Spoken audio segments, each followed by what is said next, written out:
The night was pitch black, a thick, oppressive veil of darkness. The trees loomed like specters in the shadows, their twisted branches clawing at the sky. Ethan and Avery, two inseparable friends, ran through the forest, gasping for air, their feet crushing dead leaves beneath a moonless sky. The air was cold and damp, a biting wind whipping at their faces as they ran, desperate to escape the road they had left behind. They had no time. Something was following them in the dark. "Ethan, it's too close! We're not going to make it!" Avery screamed, her voice trembling with panic. But Ethan didn't slow down. He glanced back at her. They had been in this cursed forest for hours, running from a legendary creature they once thought was just a story. But what they had seen tonight was no myth. A monstrous predator had been tracking them, a beast that seemed to have been born from the very forest itself. The hunter, a shadowy figure with glowing eyes and a twisted grin. A creature that followed them without mercy.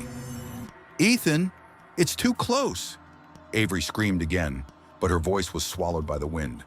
The hunter was too close.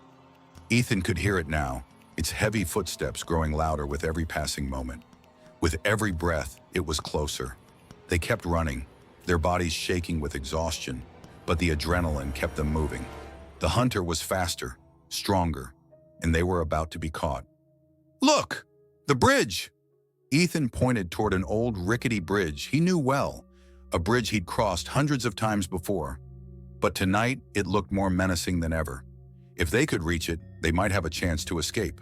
They charged toward the bridge, but just as they reached the edge, Avery slipped on the wet stones. She fell, her knee slamming into a root. "No!" Ethan yelled, rushing to help her up. But his own body was on the brink of collapse. He pulled her to her feet, pushing her forward. But the hunter was right behind them. He could feel its hot breath on his neck. Suddenly, a chilling sound shattered the night. The hunter was right there. Ethan fought to stay calm, but fear gripped every part of him. A screech tore through the air. Avery had been hurt. She couldn't move. "Ethan, I can't." He lifted her into his arms, trembling with fear and exhaustion, forcing her to keep moving. The beast wasn't going to wait. It was almost upon them. The hunter was only a few meters away now.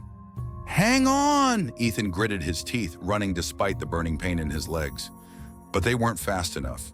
The beast lunged, its massive body shooting toward them. Then a deafening crash, a flash of light. They had reached the bridge. Ethan and Avery rushed onto it, but the old wood cracked beneath their feet. The bridge gave way with a violent snap. The hunter, too heavy and too close, plunged into the abyss with a terrifying scream. They were on the edge of the ravine now, gasping for breath, trembling, but alive. Ethan collapsed to his knees, his heart racing. Avery, her eyes full of tears, pulled him into a tight embrace. We made it," she whispered. But just as they caught their breath, a cold sound echoed from the darkness below.